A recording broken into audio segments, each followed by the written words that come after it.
పరలోకమందున మా కన్న తండ్రి, మీ ఉన్నతమైన ఘనమైన అతి పరిశుద్ధమైన నామానికి అనేక వందనాలు తండ్రి. ఇదిగోనైనా వాక్య భాగంలోకి వెళ్తుండగా మీ కృప, మీ దయ యొక్క సహాయాన్ని అనుగ్రహించండి తండ్రి.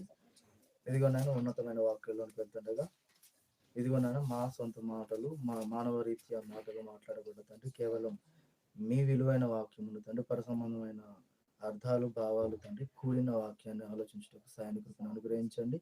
మీరు మాతో మాట్లాడండి, బలపరిచి స్థిరపరచమని ప్రాధేయపరచు. ప్రారంభం నుంచి ముగింపు వరకు మీ సహాయం, మీ తోడును అర్థించుకొని వచ్చి ప్రార్థన క్రీస్తు పేరు అడిగి బ్రతిమరు వినంతో వేడుకొనిచున్నాను తండ్రి. ఆమేన్.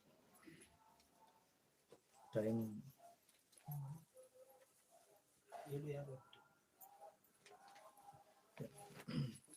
ఈ యొక్క విలువైన సమయం ఇచ్చినటువంటి పరలోకమందున్న దేవునికి హృదయపూర్వకంగా కృతజ్ఞతాస్తుతులు చెల్లించుతున్నాను. అలాగే చేరొచ్చిన దేవుని పిల్లలైన ప్రతి ఒక్కరికి నా హృదయపూర్వకంగా అందరికి వందనాలు తెలియజేసుకుని అందరికి వందనాలండి.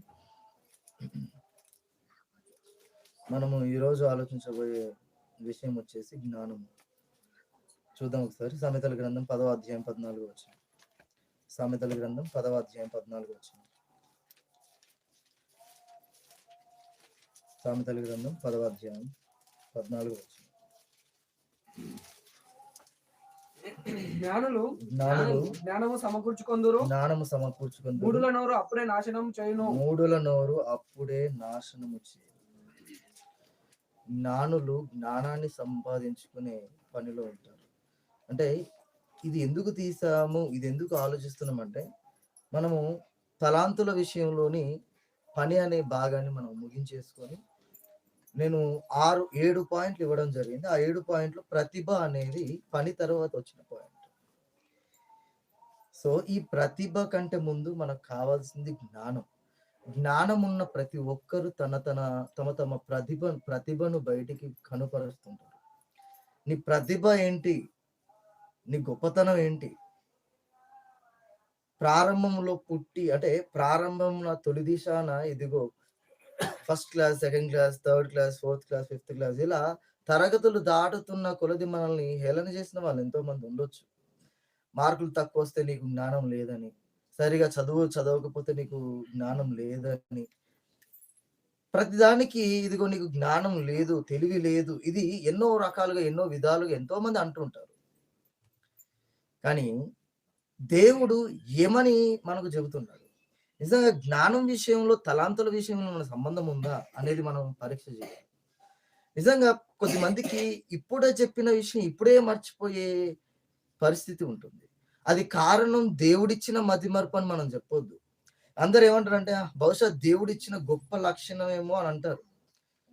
మతిమరుపు ఇప్పుడే చెప్పిన విషయం మళ్ళీ అప్పుడే మర్చిపోవడం, ఆ మతిమరుపు దేవుడిచ్చిన భాగ్యమో అని మనం అనొద్దు. కానీ ఈ రోజుల్లో మనము గూగుల్లో కానివ్వండి, ఎక్కడైనా సైంటిస్ట్ చెప్పిన మాట సెర్చ్ చేసి వెతికితే చాలా మందికి కూల్ డ్రింక్స్ తాగడం వల్ల మతిమరుపు వచ్చింది అని సైన్స్ వెల్లడిపరిచింది.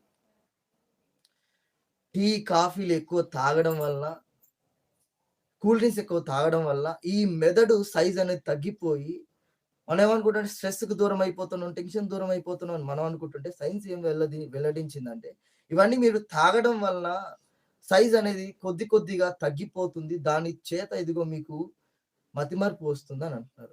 మనం ఏమనుకుంటాం, వయసు మీద పడినా కొలది ఇదిగో మతిమరుపు అనేది తక్కువ అయిపోతుందని మనం అంటున్నాం. కానీ జ్ఞాని అయిన సొలొమోను తన వృద్ధాప్యంలో ఉండి రాసిన జ్ఞాన గ్రంథం ఇది, సామెతల గ్రంథం. ఆయన మనతో సవాలు చేస్తున్నాడు. వయసుతో జ్ఞానం తగ్గిపోతుంది, మతిమరుపు వస్తుంది, లేదు ప్రతి ఒక్కరు గుర్తు పెట్టుకోవాల్సిందంత మర్చిపోయే వయసు ఇదని అని చెప్పట్లేడు ఆయన. ఏ వయసు అయినా ఎక్కడికి వెళ్ళినా దేవుడిచ్చిన జ్ఞానం ఎక్కడికి వెళ్ళిపోదు, ఇది నా సవాల్ అని చెప్తున్నాడు ఆయన. జ్ఞానము అని ఎక్కడి నుంచి వస్తుంది? జ్ఞానం అనేది లోకసారమా? చాలా మంది జ్ఞానం అనగానే ఇదిగో జ్ఞానం అనేది వెర్రిది అని అంటున్నారు. వెర్రిది అని అంటున్నారంటే అర్థం ఏంటిది అసలు? అంటే పిల్లల్ని బడికి పంపించొద్దనా, చదివించొద్దనా? లోక జ్ఞానం వెర్రిదైతే ఇక లోక పుస్తకాలు ఎందుకు చదవాలి అని చాలా మంది క్రైస్తవ్యంలో ఉన్న ప్రతి ఒక్కరు మన వాళ్ళే ఆలోచిస్తున్నారు. ఇదిగో లోకంలో ఉన్న జ్ఞానం వెర్రిది కాబట్టి పిల్లల్ని పాఠశాలకు ఎందుకు పంపించాలి అని అనొద్దు ఈ మాట. కానీ ఎంతో ఆలోచన తక్కువగా పనులు మనం చేస్తూ ఉన్నాం. జ్ఞానం అనేది దేవుడు ప్రకృతికి పరలోక సంబంధమైన జ్ఞానానికి ప్రకృతి కిందికి పంపించాడంటే, ప్రకృతిలో ఉన్నదంతా బేస్ అయితే ఇదిగో జ్ఞానం అనేది అందాలంటే ఈ ప్రకృతి సంబంధమైన జ్ఞానం అవసరం. అందరూ ఏమనుకుంటారంటే లోక జ్ఞానం అని మనం కొట్టి పారేస్తుంటాం కానీ, లోక జ్ఞానం అంటే ఏంటిది, ప్రకృతి జ్ఞానం అంటే ఏంటిది, దేవుని జ్ఞానం అంటే ఏంటిదని మనకు అర్థం కావాలి. లోక జ్ఞానం అంటే ఏంటిది? ఇదిగో లోకులు కాసేపే ఇదిగో ఇంతవరకే ఉండి ముగిసిపోతుంది అనుకునేది లోక జ్ఞానం. ప్రకృతి జ్ఞానం ఏంటంటే దేవుణ్ణి చూపిస్తుంది, అది ప్రకృతి జ్ఞానం. ఇదిగో పరలోక సంబంధమైన జ్ఞానం ఏంటంటే నిన్ను ఇదిగో రోజు రోజుకి ఆత్మీయతలో నడిపిస్తుంది, అది దేవుడు పంపించిన జ్ఞానం. అంటే ఇప్పుడు దేవుడు పంపించిన జ్ఞానం నీకు అర్థం కావాలంటే బేస్ దేని ముట్టుకోవాలి? ప్రకృతి జ్ఞానాన్ని ముట్టుకోవాలి. ఒక చెట్టును ముట్టుకో ఎవరు కలిగించారంటే దేవుడు అని చెప్తుంది. ఒక చందమామ కథ దగ్గరికి వెళ్తే అందరూ లోకులు ఏం చేస్తారంటే చందమామ అంటే నా ఇంటికి మామ అని రాసుకున్నారు కానీ ఇదిగో ఈ చందమామ దేవుడు కలిగించాడు అని చెప్పేసి లోకులందరూ అనలేకపోయారు. అది లోక జ్ఞానం అంటే ప్రకృతి జ్ఞానం ఏమంటుందంటే దేవుడు కలిగించగా వచ్చింది. అసలు ఎలా కలిగింది? చంద్రుడు ఎలా వచ్చాడు? సూర్యుడు.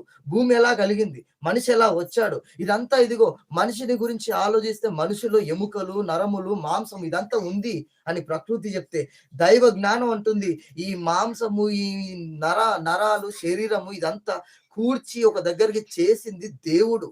అంటే ప్రకృతి జ్ఞానాన్ని ఒకసారి ఆలోచిస్తే దేవుడు అర్థమవుతుంది చూడండి. అంటే పిల్లలకు అవసరమైందేనా పాఠం? అవసరం. పిల్లలకు చదువులు ఆపించడం అనేది మనం చేస్తున్న పెద్ద తప్పు. మనం వీలైనంత వరకు పిల్లలకి, పెద్దలకి, అందరికీ కావాల్సింది చదువు అవసరం. అందుకే ఏమంటున్నాడు? జ్ఞానులు జ్ఞానము సమకూర్చుకొందురు. నాకేం వద్దులే, ఎంత చదివిన కూడా అంతే కదా అని చెప్పి పనికి వెళ్దాం పద అనేవాడు. చెప్పండి, జ్ఞానులు జ్ఞానము సమకూర్చుకుంటున్నట్టు అర్థం ఏంటి? అసలు విషయం ఏంది? ఇక్కడ ఏ థాట్తో మాట్లాడుతున్నాడు అనంటే ఇదిగో ఆదివారపు దినాన ఆరాధనకి వెళ్ళి టైం పాస్ చేద్దామనేది కాదు జ్ఞానులు అంటే. ఆదివారపు దినాన సన్నిధిలో పాటల తర్వాత వాక్య భాగం జరుగుతుంది, అది జ్ఞాన సంబంధమైన వాక్యము. జ్ఞానాన్ని నేను సమకూర్చుకోవాలనే వారు ఆలోచిస్తారు, వాళ్ళే జ్ఞానులు. జ్ఞానము సమకూర్చుకుందరు. ఇలాంటి జ్ఞానులు ఎవరైనా ఉన్నారంటే ఉన్నారు, ఎందుకు లేరు? యేసు ప్రభు అని జ్ఞాని పుట్టాడనగా జ్ఞానులు బయలుదేరారు, మాకు ఆయన ఎక్కడ పుట్టాడో కావాలి అని. అజ్ఞానులు ఏం చేస్తారు? పుట్టిన ప్రతి ఒక్కరిని చంపేయాలని ప్రయత్నం చేశారు. ఆ జ్ఞానులే వెళ్ళారు ఆ జ్ఞానిని చూడడానికి. ఈ రోజు ఇక్కడ ఉన్నటువంటి సన్నిధి జరుగుతున్న టైంలో జ్ఞానులు మాత్రమే జ్ఞానాన్ని సమకూర్చుకుంటారంటే వాక్యాన్ని వింటారు, వాక్యాన్ని రాసుకుంటారు, ఆ వాక్యాన్ని ఆలోచిస్తుంటారు. అది కాకుండా మనసు వేరే దగ్గర ఉండి బాడీ మాత్రం ఇక్కడ ఉందంటే వాళ్ళు జ్ఞానులు ఎలా అవుతారు? జ్ఞానాన్ని సమకూర్చువారు ఎలా అవుతారు? ఆలోచించండి. జ్ఞానులు అంటే ఎలాంటి వారు కాదంటే కేవలం వచ్చి మా ముఖాన్ని చూపించాలి, కనపరచాలి, పోవాలంటే ఈ వాక్యం మర్చిపోయిన వారిని జ్ఞానులు అందామా? జ్ఞానులు అనే వారు ఏం చేస్తారు? ఈ రోజు చెప్పిన దాన్ని నేర్చుకొని దాన్ని మర్చిపోకుండా బుర్రలో పెట్టుకొని దాని గురించి ఏకతాటిగా ఆలోచించే వాళ్ళు జ్ఞానులు కదా. ఆయన ఇలా చెప్పాడు, ఓకే, చెప్పినది ఇది కరెక్టేనా? జ్ఞానులు పదే దాన్నే ఆలోచిస్తుంటారు. ఆయన ఇదేం చెప్తాడు, ఇది కరెక్టే.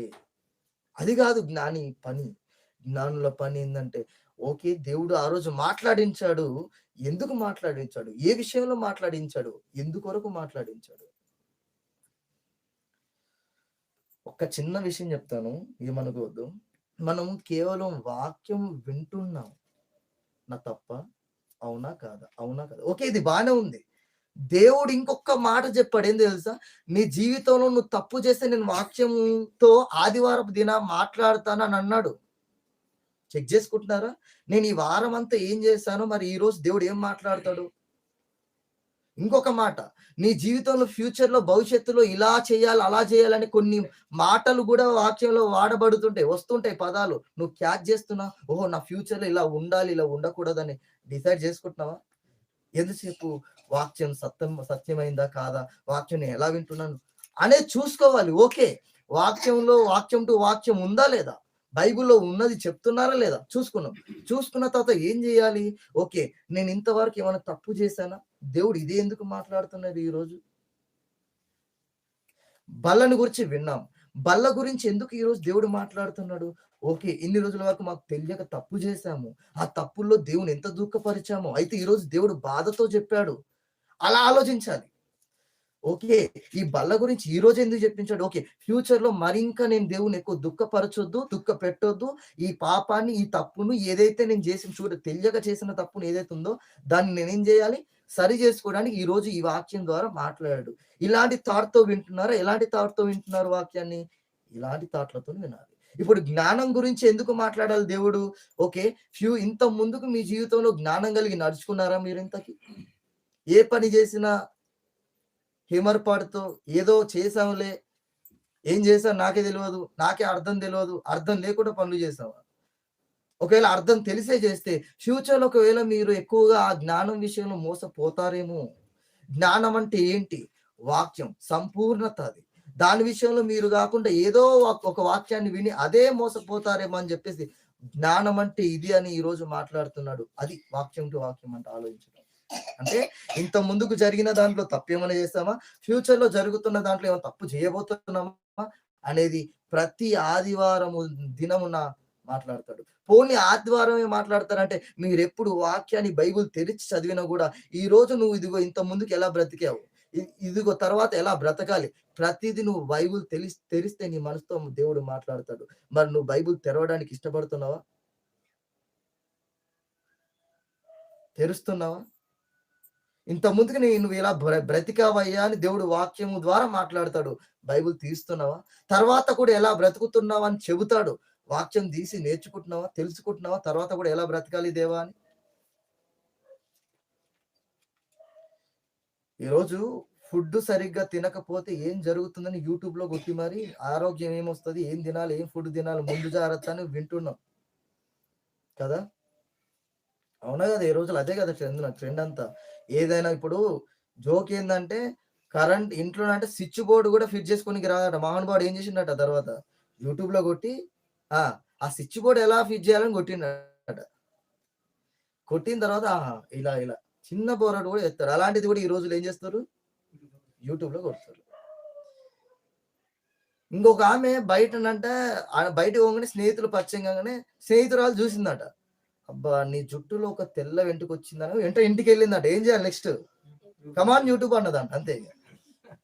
సెర్చ్ చేసి ఏ రంగు, ఏ కలరు, ఏది బాగుంటుంది. మళ్ళీ అందులో బ్రాండ్‌లు ఏది చెప్తుంది? యూట్యూబే. అంటే యూట్యూబ్ ఇంత ముందుకి ఏ తప్పు చేస్తే ఇదొచ్చింది. తర్వాత ఏ తప్పు చేయకూడదు. యూట్యూబ్‌లో ఉండి నేర్చుకుంటున్నాం. మరి బైబిల్‌లో ఉంది నేర్చుకుంటున్నావా? నీ ఆత్మీయ జీవితంలో ప్రేమ కరువైంది. నీ ఆత్మీయ జీవితంలో క్షమాగుణం కరువైంది. నీ ఆత్మీయ జీవితంలో నటన ఎక్కువైంది. ఇవన్నీ నువ్వు బైబిల్‌లో చూసి నేర్చుకుంటున్నావా? బైబిల్‌ని అడుగుతున్నావా? నా జీవితంలో ఏదో పెరుగుతుంది చెప్తావా ప్రభువా అని అంటున్నావా? ప్రభువా నా జీవితంలో ఇంతకుముందు పాపం ఉంది. అదేదో చెప్పవా ప్రభువా అని అడుగుతున్నావా? అవి నేను ఇంకా మర్చిపోవాలి. అవన్నీ తీసేసుకోవాలి ప్రభువా అని అడుగుతున్నావా? అడగకుండా అంత మంచిది అంటున్నావా? అందుకే ఏమంటున్నాడు? జ్ఞానులు జ్ఞానము సమకూర్చుకొందురు. మూఢుల నోరు అప్పుడే నాశనము. అంటే మౌనంగా ఉండంటున్నాడా? ఊకే 24 గంటలు మౌస్ పీస్ లాగా అనొద్దన్నమాట అంటున్నావా? నిదానించు, నిదానించు. ఎక్కడేదైనా సరే జ్ఞానాన్ని బాగా అబ్జర్వ్ చేయాలి. మోషే గారు అదే చేశారు. ఇక్కడ నేను భక్తులందరూ ఈ ఆదివారం జస్ట్ ఈ జ్ఞానం గురించి చెప్తే, టైం ఉన్నప్పుడు దేవుని దయ వలన, దేవుని కృప వలన భక్తుల మధ్య తలాంతుల గురించి మీరు వింటే షాక్ అయిపోతారు. ఒకరికి ఇది ఉంది, అది ఉందని మనం నివ్వరపోతే ఒక చిన్న పాయింట్ చెప్తాను. మోషే గారిని, సొలొమోను గారిని పక్కన పెట్టండి. మోషే గారు నాయకుడిగా అయితే సొలొమోను గారు జ్ఞాని అని చెప్పాడు. మరి జ్ఞానం ఇప్పుడు సొలొమోను గారి ఇప్పుడు మోషే గారి వర్షన్లు అడగాలా వద్దా? ప్రభువా సొలొమోను నాకంటే తర్వాత పుట్టినోడు, మరి నాకే ముందు జ్ఞానం ఎక్కువ ఇవ్వాలి కదా. అదేంది ప్రభువా? సమానం వద్దా? సమానం ఇవ్వకూడదా నువ్వు? అతనికి ఎందుకు జ్ఞానం ఎందుకు ఎక్కువ ఇచ్చావు? జ్ఞానం ఎందుకు ఎక్కువ ఇచ్చావు? నాకెందుకు? అతని కంటే అనొచ్చా ఈ పదం? అనొద్దా? బైబిల్ని అడిగి తెలుసుకోవాలి. బైబిల్లో ఉన్నటువంటి భక్తులందరూ చెప్తున్నారు ఒకటే పదం, దేవుడికి ఇష్టం వచ్చిన వారికి దేవుడు ఇవ్వాల్సినంత తలాంతు దేవుడు ఇస్తాడు. బైబిల్లో ఉన్న భక్తులు చెప్పకనే చెప్తున్నారు. ఒక్కొక్క భక్తుడు, ఒక భక్తుడికి తలాంతు వచ్చింది, వదిలేసి నాశనం చేసుకున్నాడు. ఆ భక్తుడి పేరేందో మీరు ఈ వారం నుంచి సర్చింగ్ చేయాలి బైబిల్లో. ఇదే చిన్న వర్క్గా. ఒక భక్తుడు ఉన్నాడు బైబిల్లో, దేవుడు నువ్వు ఆశీర్వదించిన వారిని ఆశీర్వదించబడతారు, నువ్వు శపించిన వారు శపింపబడతారు అని ఒక భక్తుడు అని చెప్పొద్దు, ఒక వ్యక్తికి దేవుడు ఇచ్చినటువంటి గొప్ప బహుచక్కని అవకాశం అతడు దుర్వినియోగం చేశాడు. బహుమానం కోసం ఆశపడ్డాడు. ఇప్పటికీ మీ బ్రెయిన్ లో తడితే మాత్రం సంతోషం, తట్టకపోతే దాన్ని సక్సెస్ చేసుకుని రండి. అంతే. ఇంతటితో వాక్యాన్ని ముగించేస్తున్నాం. ప్రార్థన.